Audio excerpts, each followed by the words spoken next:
दोस्तों, क्या आप कभी सोचते हैं कि जीवन में सच्चा सुख क्या है? क्या आप कभी सोचते हैं कि मृत्यु से कैसे निडर होकर जीना चाहिए? दोस्तों, आज की कहानी बड़ी विशेष और ज्ञानवर्धक है। उम्मीद करता हूं आप इसे पूरा सुनेंगे। नमस्कार दोस्तों, हर इंसान को बचपन के दिन प्रिय क्यों होते हैं? क्योंकि उस समय उसे कोई भी चिंता ही नहीं रहती।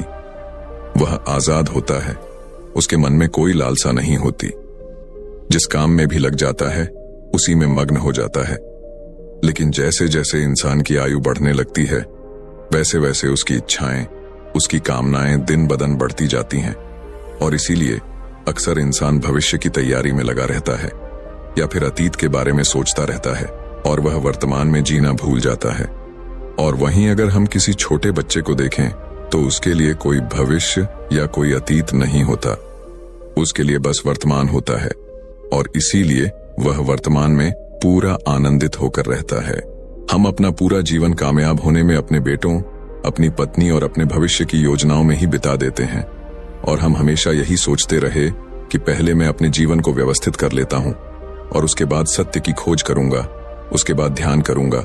लेकिन हम यह भूल जाते हैं कि कल कभी नहीं आता। भविष्य की योजनाएं कभी पूरी नहीं होती। जब एक योजना पूरी होती है तो हमारा मन दूसरी योजनाएं बना लेता है और इस प्रकार जीवन का चक्र चलता रहता है। दोस्तों, एक बार की बात है, एक नौजवान युवक एक संत महात्मा के पास आता है और उनसे कहता है कि हे संत महात्मा, क्या आप मेरे एक सवाल का जवाब देंगे? महात्मा ने मुस्कुराते हुए कहा कि पूछो, क्या पूछना है? इसके बाद उस युवक ने कहा कि हे गुरुदेव, मेरी उम्र अभी बहुत ज्यादा नहीं है, लेकिन मैं बहुत परेशान रहता हूं, बहुत दुखी रहता हूं। मैं आपसे यह जानना चाहता हूं कि मेरे जीवन में अभी से इतनी दुख है तो मेरी जिंदगी तो अभी बहुत बाकी है। क्या मेरे जीवन में दुख बढ़ते ही रहेंगे कि इन दुखों से छुटकारा पाने का कोई रास्ता नहीं है? ये सुनकर महात्मा कहते हैं कि कहां है तुम्हारे दुख, मुझे तो दिखाई नहीं दे रहे। ये सुनकर वह युवक कहता है कि महात्मा जी, यह दुख तो मेरे अंदर है, मेरे भीतर है, वह आपको कैसे दिखाई देंगे?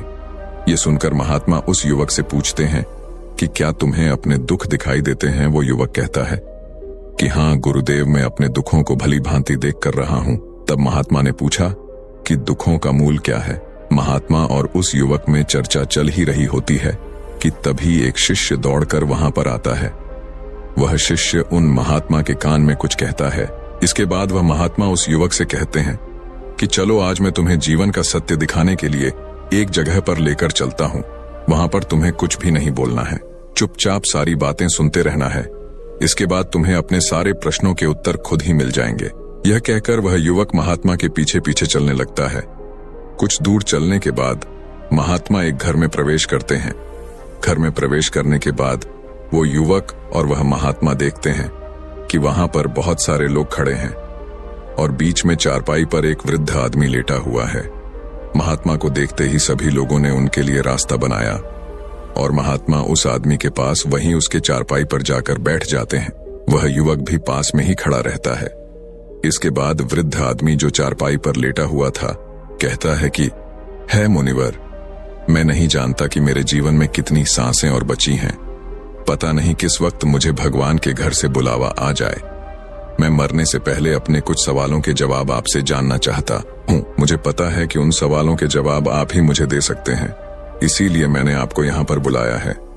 इसके बाद उस वृद्ध आदमी ने कहना शुरू किया कि हे मुनिवर, अपने आखिरी वक्त में मुझे अपने बचपन के दिन बहुत याद आ रहे हैं।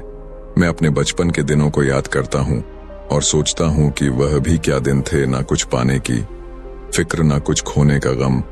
बचपन के उन दिनों को याद करके मेरी आंखों में आंसू आ जाते हैं। मुझे लगता है कि कितनी आजादी थी उस समय, मेरा मन कितना खुला हुआ था। मन में कुछ भी पाने की इच्छा नहीं थी। जिस भी खेल में लग जाते थे उसी खेल में पूरे दिन लगे रहते थे। लेकिन कुछ समय बाद जैसे जैसे मैं बड़ा होने लगा वैसे वैसे लोग मुझे जिंदगी की दौड़ में आगे निकलने के लिए कहने लगे। मेरे पिता अक्सर मुझसे कहा करते थे कि तुम पढ़ाई में अपने भाई जैसे क्यों नहीं हो, तुम दूसरे लोगों से पीछे क्यों रहते हो, आखिर आगे चलकर क्या करोगे? ये सब सुनकर मेरा मन बहुत बेचैन रहने लगा। लोग मुझे बहुत ताने मारते थे क्योंकि ना तो मैं खेल में अच्छा था और ना ही पढ़ाई में अच्छा था। सब लोग मुझे किसी और की तरह बनने के लिए कहते थे और उन तानों से तंग आकर मैंने जीवन में कुछ हासिल करने का निश्चय किया। मैंने अपने आप से वादा किया कि मैं भी अपने भाई की तरह कामयाब इंसान बनूंगा और इसके लिए मैं दिन रात मेहनत करूंगा। फिर मैं रात दिन मेहनत करने में लग गया। शुरुआत में बहुत मुश्किल है, बहुत निराशा हाथ लगी, में असफल भी हुआ, लेकिन मैंने हार नहीं मानी और फिर एक दिन मैंने खुद अपना व्यापार खड़ा कर लिया। उसके बाद मुझे कुछ पाने का एहसास हुआ। मुझे बहुत खुशी हुई क्योंकि जो लोग कल मुझे ताने देते थे वही लोग अब मेरे आगे पीछे घूमने लगे थे। कुछ वक्त बाद एक रईस बेटी के साथ मेरी शादी हो गई और उसके बाद मुझे लग रहा था जैसे मेरा जीवन स्वर्ग बन गया हो। कुछ साल बाद मुझे 2 बेटे प्राप्त हुए। दोनों बहुत ही सुंदर और हर्ष थे। अब मेरा मन मेरे बच्चों के लिए कुछ करने को उत्सुक हो गया। मैं और भी ज्यादा धन कमाने में लग गया और जल्द ही मैं अपने नगर का सबसे बड़ा व्यापारी बन गया। सब कुछ अच्छा चल रहा था, लेकिन अनहोनी को कौन टाल सकता है। एक दिन अचानक मेरी पत्नी का देहांत हो गया। वह मुझे छोड़कर चल गई। इससे मुझे बहुत गहरा सदमा पहुंचा। मैं कई दिनों तक अपने घर से बाहर नहीं निकला। मेरे बेटे मुझे हिम्मत दे देते कि पिताजी माताजी तो नहीं रही और जो हो चुका वो वापस नहीं आ सकता, लेकिन हम दोनों भाई आपका हमेशा साथ देंगे, आपकी हमेशा सेवा करेंगे। आपको किसी बात की कोई चिंता करने की आवश्यकता नहीं है। और धीरे धीरे मैंने भी अपने मन को समझा लिया कि अब तो मुझे अपने प्रिय पत्नी के बिना ही जीना पड़ेगा। वह इस दुनिया को अलविदा कह चुकी थी। इसीलिए मैंने अपना मन अपने बेटों के साथ जोड़ लिया। उनकी खुशी में ही मुझे खुशी होती थी, उनके दुख में ही मुझे दुख होता था।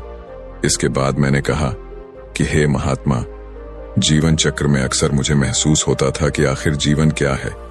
जीवन को उसकी गहराइयों में कैसे जाना जाए।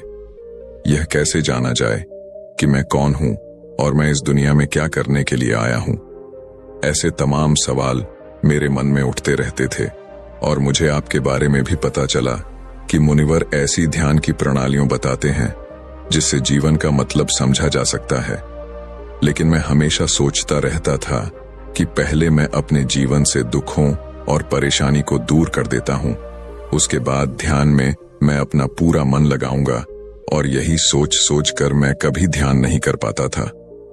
धीरे धीरे वक्त भी हाथ से निकल चुका था इसी तरह, और आखिर में उम्र ढलने के बाद मैं बीमार पड़ गया। वैसे मेरे जीवन में कोई कमी नहीं रही। मेरे बेटों ने मेरा अच्छा साथ दिया। मैंने जीवन में बहुत कुछ हासिल भी किया, लेकिन अब मैं अपने जीवन में अगर पीछे मुड़कर देखता हूं तो मुझे एहसास होता है कि मेरे बचपन के दिन ही सबसे प्यारे दिन थे। तब उस आदमी ने महात्मा से पूछा, मैं चंद मिनट का मेहमान हूं, यह मैं जानता हूं, लेकिन क्या कुछ ऐसा सूत्र मुझे बता सकते हैं जिससे कि मैं सुकून से मर सकूं, मेरे मन के सारे सवाल जवाब शांत हो जाएं और मैं जीवन का असली मतलब समझकर मर सकूं। यह सुनकर महात्मा ने कहा कि हर इंसान को बचपन के दिन प्रिय क्यों होते हैं, क्योंकि उस समय उसे कोई भी चिंता ही नहीं रहती। वह आजाद होता है, उसके मन में कोई लालसा नहीं होती। जिस काम में भी लग जाता है उसी में मग्न हो जाता है। लेकिन जैसे जैसे इंसान की आयु बढ़ने लगती है वैसे वैसे उसकी इच्छाएं, उसकी कामनाएं दिन ब दिन बढ़ती जाती हैं, और इसीलिए अक्सर इंसान भविष्य की तैयारी में लगा रहता है या फिर अतीत के बारे में सोचता रहता है और वह वर्तमान में जीना भूल जाता है। और वहीं अगर हम किसी छोटे बच्चे को देखें तो उसके लिए कोई भविष्य या कोई अतीत नहीं होता, उसके लिए बस वर्तमान होता है, और इसीलिए वह वर्तमान में पूरा आनंदित होकर रहता है। तुमने अपना पूरा जीवन अपनी कामयाब होने, अपने बेटों, अपनी पत्नी और अपने भविष्य की योजनाओं में ही बिता दिया, और तुम हमेशा यही सोचते रहे कि पहले मैं अपने जीवन को व्यवस्थित कर लेता हूं और उसके बाद सत्य की खोज करूंगा, उसके बाद ध्यान करूंगा। लेकिन हम यह भूल जाते हैं कि कल कभी नहीं आता, भविष्य की योजनाएं कभी पूरी नहीं होती। जब एक योजना पूरी होती है तो हमारा मन दूसरी योजनाएं बना लेता है और इस प्रकार जीवन का चक्र चलता रहता है। और अब आखिरी समय में जब मृत्यु तुम्हारी सोखत पर आई हुई है तो तुम्हें एहसास हो रहा है कि मैंने जीवन में कुछ भी हासिल नहीं किया। अब तुम्हें लग रहा है कि जो भी तुमने किया उसमें से तुम एक सुई भी अपने साथ नहीं ले जा सकते। अगर यही बात तुम उस वक्त समझ लेते, मृत्यु कभी निश्चित होकर नहीं आती, वह तो कभी भी आ सकती है। अगर यह बात उस वक्त तुम समझ लेते तो तुम उसी वक्त ध्यान और सत्य की खोज में लग जाते। तुम कोई ऐसी चीज खोजने की कोशिश करते जो तुम्हारे साथ जा सके, जो तुम्हें परिपूर्णता से मरने का मार्ग दिखा सके। उस वृद्ध आदमी ने हाथ जोड़कर महात्मा से कहा कि हे मुनिवर, यह तो मैं जानता हूं कि मुझसे गलतियां हुई हैं। मैंने अपने जीवन को सार्थक रूप से जिया ही नहीं और इस बात का मुझे बहुत गहरे में एहसास हो चुका है। लेकिन मैं आपसे फिर से वही सूत्र जानना चाहता हूं कि क्या मैं भी परिपूर्ण था कि साथ नहीं मर सकता? क्या मुझे अभी सत्य की कोई झलक नहीं मिल सकती? यह सुनकर महात्मा ने उस आदमी का सिर पर हाथ रखते हुए कहा कि अब तो एक ही सूत्र समझने लायक रह जाता है, और वह सूत्र यह है कि तुमने जीवन में जो कुछ भी पाया या जो कुछ भी खोया, वह सब यहीं पर छोड़कर चले जाओ। उसे अपने मन के साथ जोड़कर मत ले जाओ। अपने मन में यह भाव पैदा करो कि तुमने अपने जीवन से बहुत कुछ सीख लिया और वास्तविकता में तुमने अपने जीवन में बहुत प्रगति की है, क्योंकि तुमने यह जान लिया है कि जीवन में कुछ भी सार्थक नहीं है। और यह जानना भी बहुत बड़ी उपलब्धि होती है। लोग जीवन भर जीते जीते मर जाते हैं, लेकिन उन्हें जीवन की निरर्थक का कोई पता नहीं चलता। इसीलिए अभी अपने मन से सारे सवाल गिरा दो और यह भाव पैदा करो कि जीवन में जो कुछ जानने जैसा था वह मैंने जान लिया है और अब जीवन में कुछ भी जानने जैसा नहीं बचा है। जब तुम इस भाव, इस बोध से भर जाओगे तो तुम बिल्कुल खाली होकर मृत्यु को प्राप्त हो जाओगे। और वास्तविकता में यही मरने की कला होती है। हमने जीवन में जो कुछ भी पाया, जो कुछ भी खोया, वह इसी दुनिया का था और वह यहीं पर रह जाएगा। हमारे साथ कुछ भी नहीं जाएगा। हम खाली हाथ आए थे, हम बिल्कुल खाली जाएंगे। और जो लोग अपने मन से बिल्कुल खाली होकर जाते हैं, वास्तव में उनके अंदर ज्ञान का दीप जल जाता है और वह आगे चलकर दूसरे जन्मों में उसे निर्वाण की स्थिति को प्राप्त कर सकते हैं। लेकिन उससे पहले तुम्हें इस जीवन की निरर्थक को समझना होगा। यहां पर कुछ भी पाना या कुछ भी खोना कोई मायने नहीं रखता। इसके बाद बहुत देर तक मैंने कोई सवाल नहीं पूछा और वह मुस्कुराते हुए मृत्यु को प्राप्त हो गया। इसके बाद महात्मा ने उस नौजवान युवक से पूछा कि क्या तुम्हें अपने सवालों के जवाब मिले, और मिले तो तुम्हें क्या जवाब मिले, सभी को बताओ। उस युवक ने कहा कि हे महात्मा, मुझे अपने सवालों के जवाब मिल गए हैं। वृद्ध आदमी के जीवन चक्र से मैं समझ गया हूं कि जीवन में कुछ भी पाने जैसा नहीं होता। सुख हो या दुख हो, सब कुछ यहीं पीछे रह जाता है।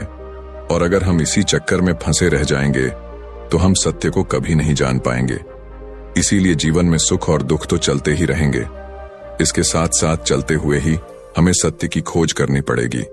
लेकिन गुरुदेव, मेरे मन में अब भी एक सवाल बाकी है जिसका जवाब जानना सबके लिए बहुत ज्यादा जरूरी है। मेरा सवाल है कि मैं ध्यान की यात्रा करने के लिए बहुत प्रेरित हुआ हूं, लेकिन मुझे कोई मार्ग नहीं पता। ध्यान कैसे किया जाता है?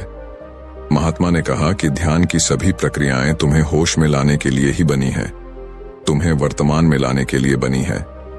अगर तुम किसी भी काम को पूरी उपस्थित के साथ पूरे एकाग्र भाव से अपने आप को पूरा इकट्ठा करके कर सकते हो तो तुम ध्यान में ही होते हो। लेकिन हमारा ध्यान इधर उधर भटकता रहता है। अपना काम करते करते वर्तमान में रहने के लिए मैं तुम्हें एक छोटी सी विधि बताता हूं जिसके जरिए तुम अपना काम भी कर सकते हो और ध्यान को भी समझ सकते हो।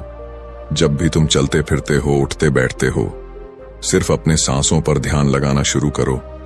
सांस किस नाक से आ रही है, किस नाक से जा रही है, ना कि कौन से कोने से टकरा रही है।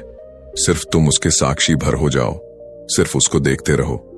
तुम कुछ भी काम कर रहे हो, चल रहे हो, फिर खाना खा रहे हो, सिर्फ अपने सांस पर ध्यान लगाओ।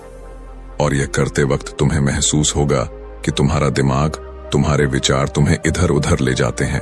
लेकिन थोड़ी देर बाद तुम्हें फिर से होश आएगा कि तुम्हें अपनी सांसों पर ध्यान लगाना है और तुम्हारा ध्यान फिर से सांस पर अपने आप आ जाएगा। और धीरे धीरे जब तुम अपने विचारों को देखने लगोगे तो तुम पाओगे कि विचार विलन होने लगे हैं। तुम्हारे अंदर बस एक खाली मैदान बचा हुआ है। सारे सवाल जवाब विलीन हो चुके हैं। इसके बाद महात्मा ने कहा कि सांसें जो होती हैं वह वर्तमान में चलती है, ना ही वह भविष्य में चलती है, ना ही अतीत में चलती है। वो वर्तमान होता है, वही वर्तमान स्थिति होती है।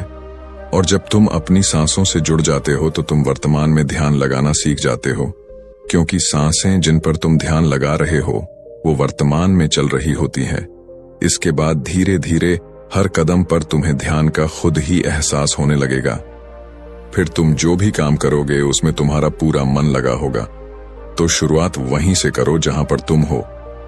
यहीं से अभी से अपनी सांसों को पकड़ना शुरू कर दो। तो दोस्तों, कैसी लगी आपको यह कहानी? कमेंट सेक्शन में जरूर बताना। और अच्छी लगी तो इस चैनल को सब्सक्राइब करना मत भूलना। तो मिलते हैं अगले कहानी में, तब तक के लिए अपना ख्याल रखें। धन्यवाद।